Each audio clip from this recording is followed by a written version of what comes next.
জামায়াতে ইসলামীর আমির ডাক্তার শফিকুর রহমানের x account হ্যাকের ঘটনায় আটক রাষ্ট্রপতির কার্যালয়ের আইসিটি শাখায় কর্মরত মোহাম্মদ সরোয়ার আলমের জড়িত থাকার প্রাথমিক তথ্য প্রমাণ পাওয়া গেছে বলে ডিবির পক্ষ থেকে জানানো হয়েছে। জড়িত ব্যক্তির জিজ্ঞাসাবাদ চলছে, জব্দ করা হয়েছে তার সব ডিভাইস।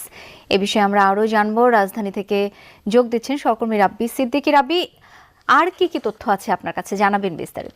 ক্লিংকার বেশি থাকলে সিমেন্ট বেশি খাঁটি। আনোয়ার সিমেন্ট।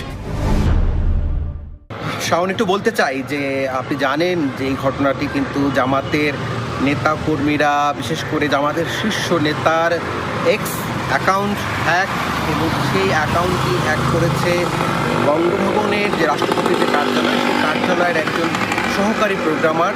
এবং সেই যে তার যে মেইলটি, সেই মেইল অ্যাকাউন্টটি কিন্তু শুরুতেই জামাতের আমিরের যে এক্স অ্যাকাউন্ট হ্যাকের পরপরই কিন্তু জামাতের তরফ থেকে কিন্তু বলা হয়েছিল যে এই অ্যাকাউন্টটি